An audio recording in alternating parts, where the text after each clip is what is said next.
Hi, I'm Ann Dolin from Educational Connections, and I'm really excited to introduce my friend and colleague, Dr. Ari Tuckman.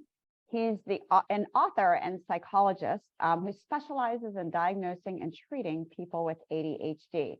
And he's here today to help us better understand why it can be harder for kids with ADHD to look ahead to college and to plan for their future.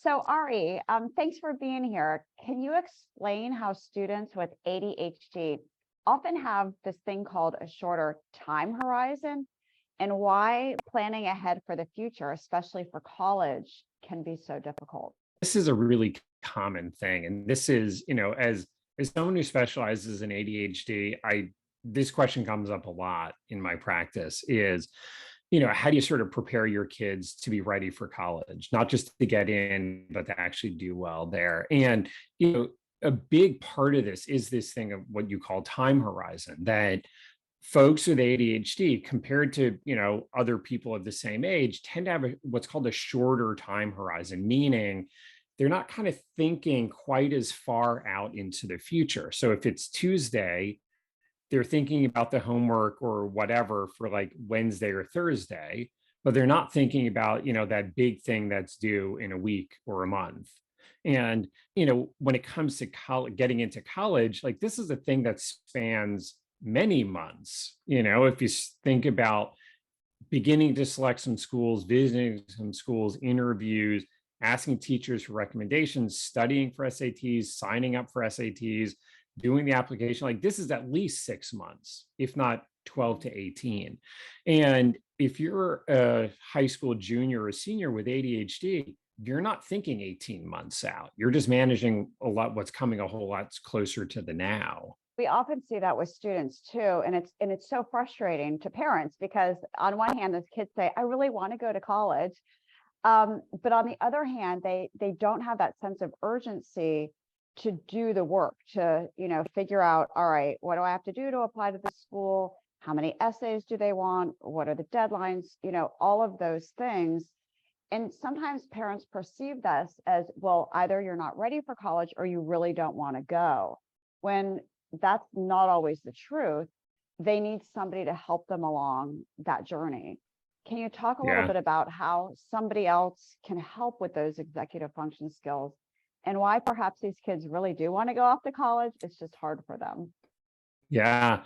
Yeah. I say that ADHD is a disorder of converting intentions into actions, right? So that high school senior who wants to go, right? Like they are committed. It is the thing they want, but to sort of pull off all those moving parts, it's just too hard for them to get it done, or it feels too overwhelming. So, like that is a place where that student does indeed need someone who kind of can break it down, set some deadlines, hold them to some deadlines, and kind of walk them through the process.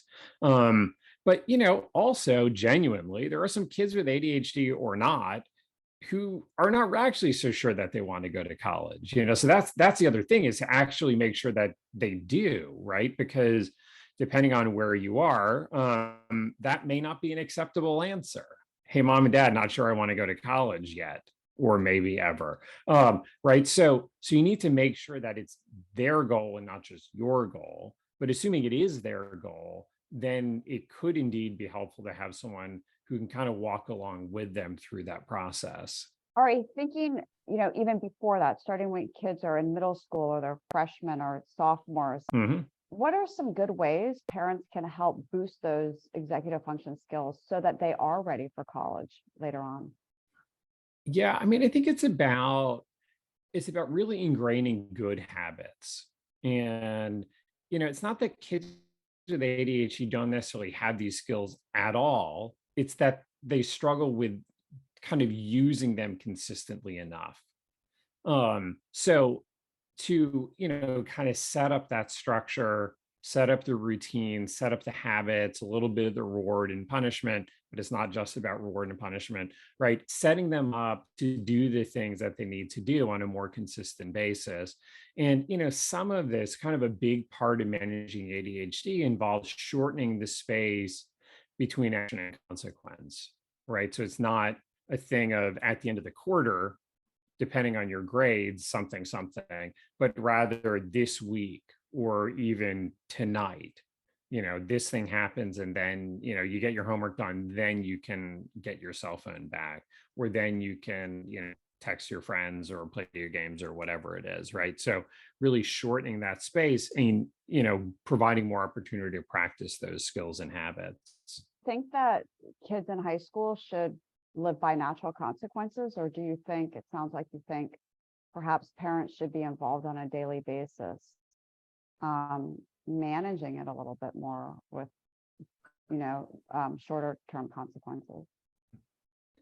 Yeah, I mean, in general, kids with ADHD need more oversight given their whatever their age, right? So the sort of classic mistake that parents of kids with ADHD make is they'll say, well, he's 15, I shouldn't have to, whatever. And, maybe for some 15-year-olds that could be true, but the question is that true for this kid in front of you at this moment in time?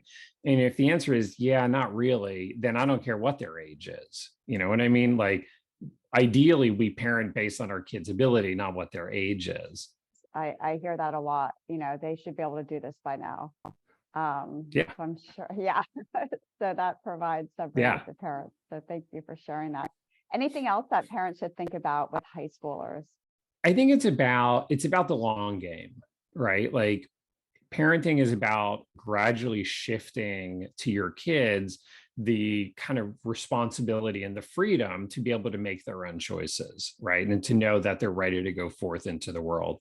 So, one of my big ideas when it comes to especially like high schoolers with ADHD, but frankly, any high schooler is there's this point somewhere along the way between freshman year and graduation where it becomes less and less of the parent's job to ensure that their kid is ready for college. And it becomes more and more the kid's job to show the parents that they are. And if they're not showing you by their actions, I don't care what their words are, by their actions, that they're able to sort of manage the demands, manage the application process, obviously with some help, but, then maybe they're not ready to go at least like this September. And that's not a punishment. That's just a thing of like, you don't seem quite ready yet. I don't want this to be a bad experience. And the thing of it is, I mean, just to be really kind of blunt, your student is better off watching Netflix in your basement 15 hours a day for 4 months than going off to college and failing out, right? Because you can get into another college way easier if you watch Netflix for 4 months than if you failed out at your first college, right? So let's not be overly optimistic. And also, let's not wait till second half of senior year before we start having questions, right? So beginning to prepare them and to help them see, like, look, man, you got to show me you can do it. I want you to go and have an awesome experience. So show me that you're ready to do it. I like that, thinking about the actions rather than the words. That's so helpful, Ari. How can parents reach you, or what's the best way for them to learn about your information? Sure. Best place is my website, adultadhdbook.com. Terrific. Thank you so much for being with me, Ari. It's great to have you. It's great to see you again.